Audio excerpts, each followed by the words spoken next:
हरि ओम। श्लोक number 133, serial number 652, Shrimad Bhagavat स्कंद 10 के अंदर कहते हैं, वर्तुः शुश्रूषणं स्त्रीणां परो धर्मो यमायया तद्बन्धूनां च कल्याणः प्रजानां चानुपोषणम्। वधु सुश्रवणम स्त्रीणाम, कपट रहित होकर पति और कुटुंबियों की सेवा करें तथा प्रजा का पालन करे, अपने बच्चों का पालन करे और सासू ससुर की भी सेवा करे। ये स्त्री का परम धर्म बताया गया है।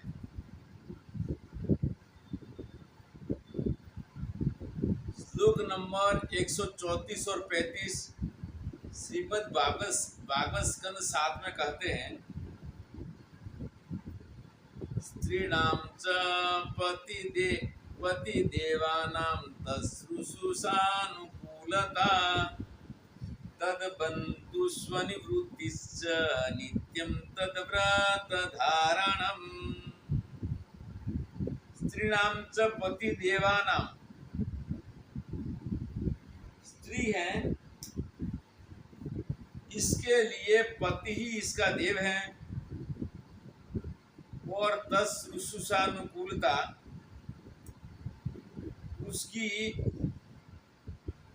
अनुकूलता के अनुसार इसकी सेवा करना चाहिए और धर्म अनुकूल शास्त्र विहित इसकी छाया बनना चाहिए। इसके बंधु जो इसके छोटे भाई है उनको भी सेवा करना चाहिए और घर को पवित्र और सुशोभित रखना चाहिए। इस प्रकार का व्रत को धारण करना वो पतिव्रता स्त्री का, विवाहित स्त्री का मुख्य धर्म कहा गया है। आगे सीरियल नंबर 654 में कहते हैं, या पतिं हरिभावेन भजत्स्त्रीरिव तत्परा हर्यात्मना हरिर्लोके पत्या स्त्रीरिव मोदते। या पतिं हरिभावेन, जो विवाहिता स्त्री पति को अपने परमात्मा स्वरूप समझकर जो बजती है और पति सेवा के लिए जो तत्पर रहती है, परमात्मा स्वरूप लेकर बजती है और इसकी सेवा में तत्पर रहती है, साथ साथ हर्यात्मना हरे लोके, तो कहते हैं कि इसी लोक के अंदर वो साक्षात परमात्मा समझ के इसकी सेवा करना चाहिए। तो यहाँ पर कहते परमात्मा सर्वशक्तिमान, पति अल्पशक्तिमान जीव है, कि परमात्मा की बराबरी कैसे कर सकता है। तो यहाँ परमात्मा की भावना इसके शरीर में करना चाहिए। परमात्मा सर्वव्याप्त है। इस प्रकार की भावना से जो पति की सेवा करती है और पतिव्रता धर्म को पालन करती है, पति परायण रहती है, तो वैकुंठ धाम के अंदर लक्ष्मी के समान सुख पाती है। इसको वैकुंठ धाम की प्राप्ति होती है और ऐसी पतिव्रता स्त्री को पुनर्जन्म नहीं होता।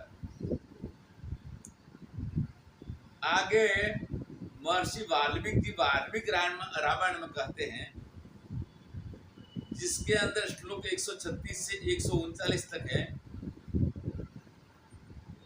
प्रथम सीरियल नंबर 655, आर्य पुत्र पिता माता भ्राता पुत्रस्तथा स्नुषा स्वानि पुण्यानि भुञ्जानः स्वसं भाग्यमुपासते। जगत जननी माँ भगवती सीता जी कहते हैं कि हे आर्यपुत्र, अपने पति भगवान श्री रामचंद्र जी को संबोधन करते हैं कि भ्राता पुत्र तथा स्नुषा। यहाँ कहते हैं कि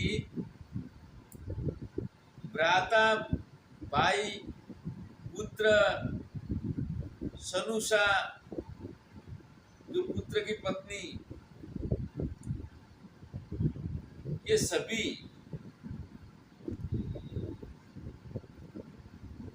अपने अपने भाग्य को भोगते हैं।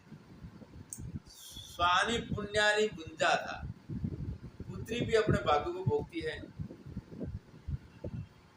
परंतु स्वसुम सभी अपने भाग्य को भोगते हैं जब स्त्री को पति का भाग्य को भी भोगने के लिए यहाँ बता रहे हैं, क्योंकि माँ भगवती सीता को वनवास का आदेश नहीं था, फिर भी उन्होंने पतिव्रता धर्म के अनुसार पति के साथ वन में रहना पसंद। सीरियल नंबर 456 में कहते हैं, भर्तुर्भाग्यन्तु नार्येका प्राप्नोति पुरुषर्षभ अतच्चैवाहमादिष्टा वने व्यस्तव्यमित्यपि। भर्तुर्भाग्यन्तु नार्येका, स्त्री पतिव्रता स्त्री, विवाहिता स्त्री ही पति का भाग्य को भोगती है, और वो पतिव्रता रहकर पति का दुख के अंदर दुखी और कष्ट झेलकर वो महान ऐश्वर्य परलोक के अंदर बहुत अच्छा सुख को प्राप्त करती, क्योंकि ये इसकी मुख्य भक्ति है। अतएव अहम अधिष्ठा वने व्यस्तव्यमपि। माँ भगवती ने कहा कि जैसे मैं माता पिता के घर के अंदर जैसे रहती थी, वैसे यहाँ पति के साथ वन में भी रहूंगा। वन में भी रहकर मैं पति का भाग्य को भोगूंगी।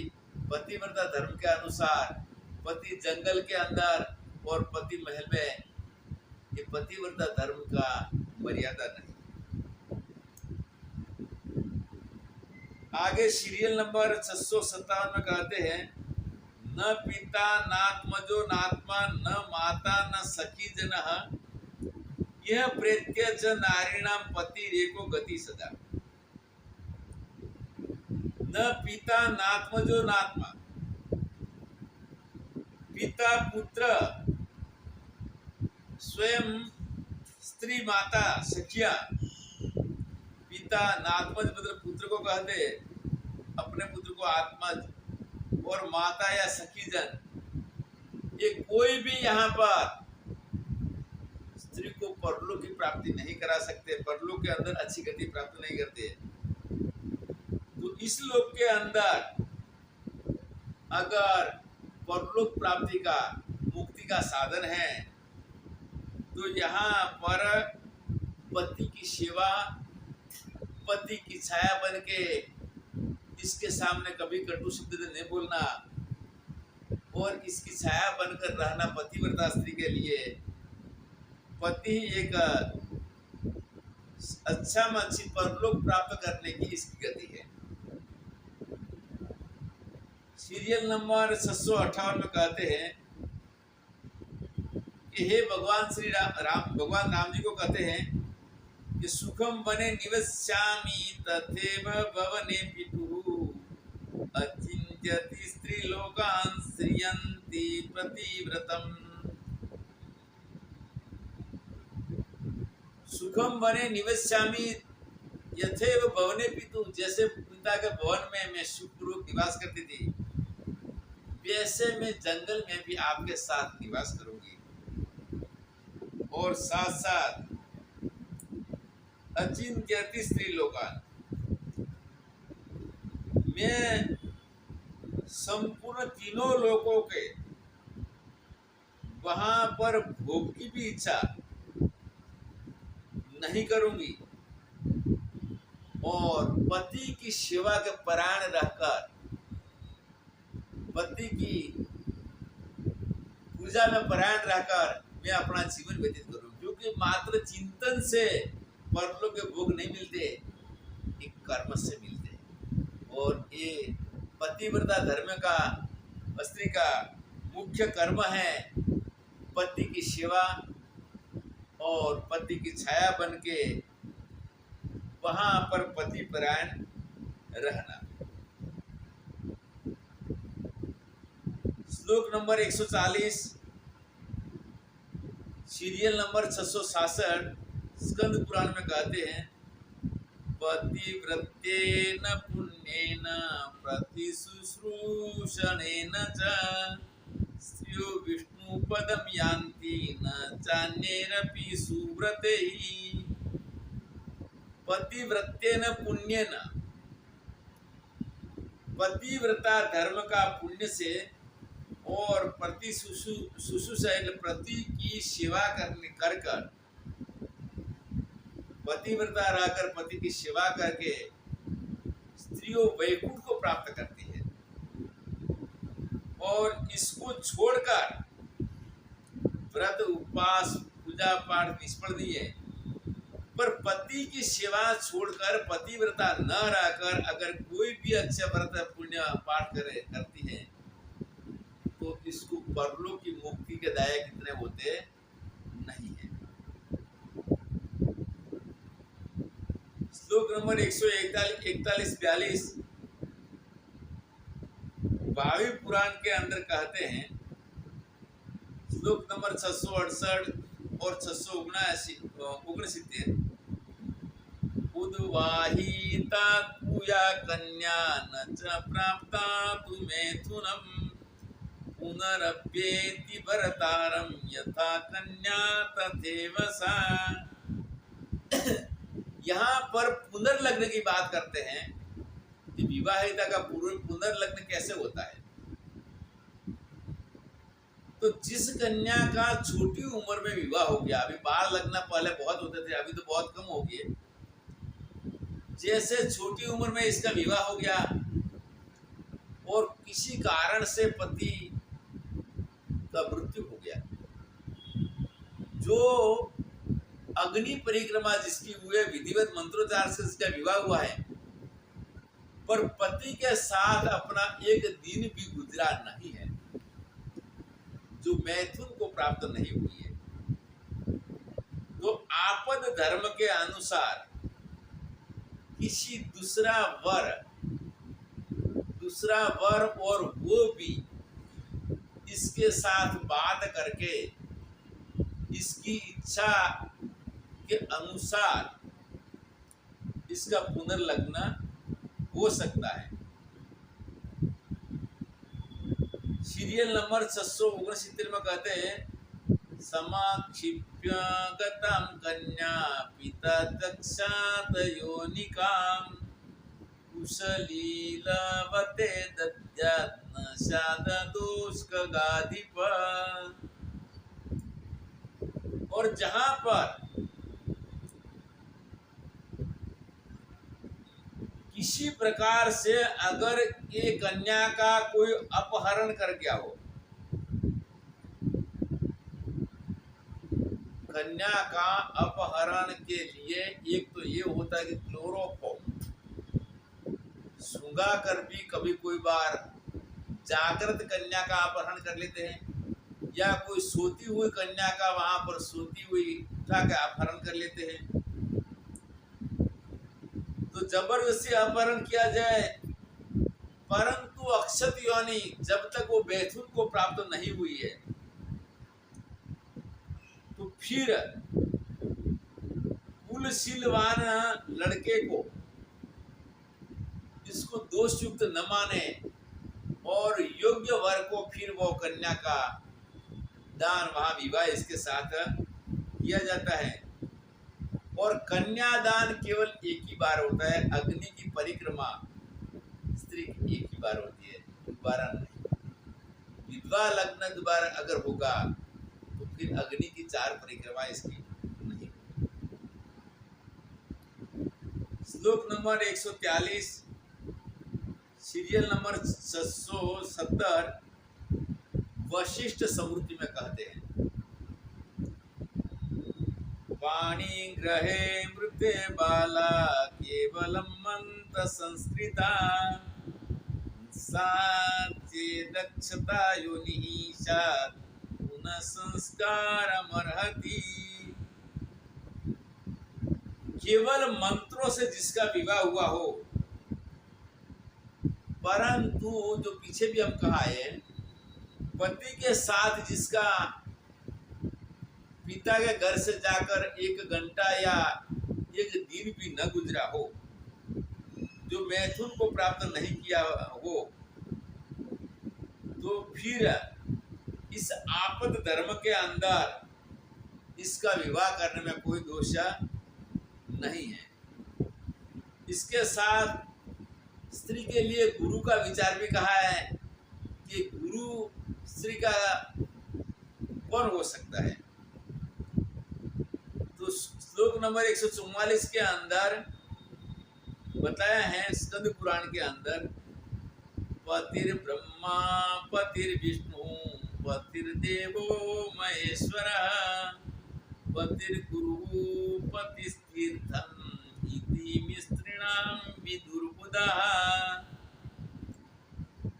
पतिर ब्रह्मा पतिर विष्णु, स्त्री के लिए पति ही ब्रह्मा है और पति विष्णु है, पतिर देवो महेश्वर और भगवान शिव के रूप में वास्तव पति है। और पति गुरु पति तीर्थम, पति इसके लिए गुरु है और पति इसके लिए तीर्थ है। ऐसे विद्वानों का कथन है। अब गुरु का ज्ञान प्राप्त करने के लिए पति पत्नी दोनों को जाना चाहिए, और साथ साथ कई संत स्त्री को बोध देने पर पति को बीच में रखते प्रथम पति को शिष्य बनाएंगे और वो बोध स्त्री को फिर करवाएंगे, और गुरु भी स्त्री का अपने पति को ही करते हैं।